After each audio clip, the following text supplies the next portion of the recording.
नमस्कार, मैं सिमरन पांडे और आप देख रहे हैं श्री न्यूज। आए देखते बलिया से श्री साथी संजय कुमार तिवारी की रिपोर्ट। बलिया के सिकंदरपुर थाना क्षेत्र के सीसोटार गांव में किसानों ने प्रशासन पर गंभीर आरोप लगाए हैं। किसानों का कहना है कि उनकी 45 बीघा गेहूं की फसल प्रशासन और भूमाफियाओं की मिलीभगत से कटवा दी गई, जबकि मामले में सिविल कोर्ट का स्टे भी लागू है। आरोप है कि नायब तहसीलदार, एसडीएम और पुलिस बल ने कागजात न देखने के साथ ही किसानों के साथ दुर्व्यवहार किया और डंडा भी चलाया। किसानों ने डीएम और मुख्यमंत्री से न्याय की गुहार लगाई है और पूरे मामले की निष्पक्ष जांच की मांग की है। हमारा नाम देवेंद्र यादव है। देवेंद्र कहाँ के रहने वाले हैं? हम सीसोटार के रहने वाले हैं। क्या मामला है? अभी देखा जा रहा है कि एसडीएम से लेकर डीएम और मुख्यमंत्री तक आपने शिकायत की है। क्या है पूरा मामला? जी सर, हमारा मामला ये है कि पर साल हम लोग गेहूँ बोए थे तो एसडीएम साहब जो है सारे तहसीलदार को और नायब तहसीलदार को भेज करके और थानेदार को हमारा गेहूँ कटवा लिए।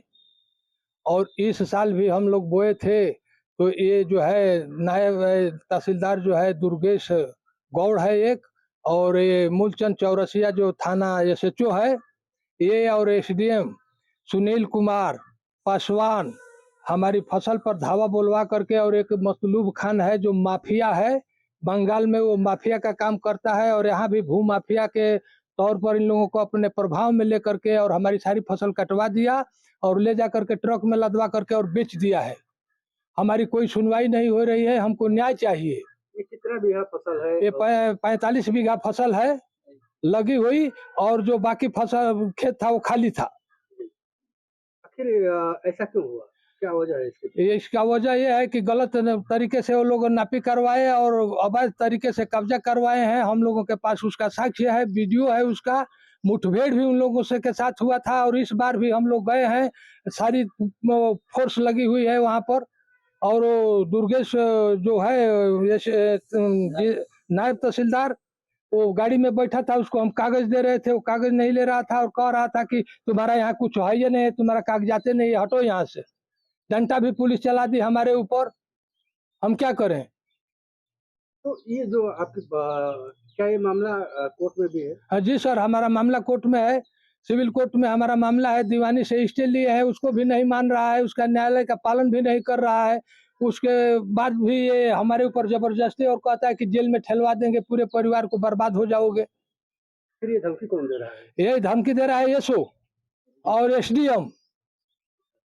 अभी ये जो अभी बता रहे हैं कौन माफिया है, ये उनके कितने का इनाम है? ये 5,000 का इनामी है, बंगाल में 5 लाख का। यहाँ पे क्या कर रहे हैं? यहाँ पर आकर के भूमि में जो गेहूं लगा है ना जबरियन, वही हमारे कटवाने के लिए यहाँ पर आया था और कटवा भी लिया। क्या नाम है उसका? मतलूब खान, पुत्र इस्लाम खान। अभी जो है सरकार तो कह रही है कि भूमाफिया जो है जेल में है या प्रदेश छोड़कर चले गए हैं, तो आप क्या कैसे भूमाफिया? अरे ये तो भूमाफिया है, पूरा तहसील भूमाफियाओं के वजह से चल रही है, उन्हीं के कब्जे में है। ये सब पैसा दे करके इन लोगों को खरीद लिया है। जो है बंदे से ये किधर है?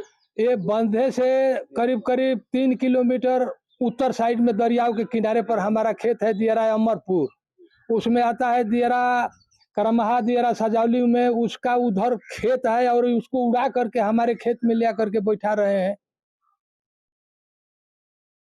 मीटर की दूरी है हमारे खेत से और जबरियन यहाँ बैठा रहे हैं उसको। फर्जी नापी की वजह से कोई सब जो नापी हुआ है सब वो पहले जो एसडीएम थे वो खारिज करके गए हैं। उसके बाद जो है ये एसडीएम आया है सुनील कुमार पासवान, तो पर साल भी हमारी फसल कटवा दिया और इस बार भी हमारी फसल कटवा दी, हम बर्बाद हो गए। आपने कहाँ गुहार लगाई, किससे? हम एसडीएम के पास भी गए थे, थानेदार के पास भी गए थे और डीएम के पास भी गए थे, मुख्यमंत्री जी के पास गए थे। हमारी यही प्रार्थना है उन लोगों से, नारायण मोदी जी से और जोगी जी से, कि इसका ऊपर उचित कार्रवाई किया जाए। लेकिन सरकार तो जो है जब आप शिकायत की है लेकिन फिर भी कोई निस्तारण नहीं हुआ। कोई निस्तारण नहीं हुआ है। तो आखिर ये माफिया पनप कहाँ से रहा है जब प्रदेश से गायब है भूमाफिया? तो इन्हीं लोगों से पनप रहे हैं, यही लोग सह दे रहे हैं, कर्मचारी और अधिकारी। अब एसडीएम की धमकी से कितना डर लग रहा है? अरे साहब, वो कुछ भी कर सकता है, जब ये कानून का पालन नहीं कर रहा है तो हम क्या बताएं ये क्या कर सकता है। हमारा एक भाई को जेल में डलवा दिया था, आजमगढ़ गया था, 5 दिन के बाद छूट करके आया, जो कि वो पहले का जो एसएचओ था, आज वो नौकरी से बर्खास्त किया गया है।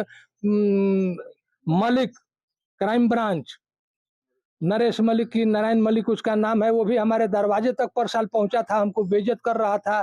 सारी औरतें बाहर हो गई थी, बोल रहा था कि खरीद का हल करवा देंगे, यहाँ पर मर्डर करवा देंगे।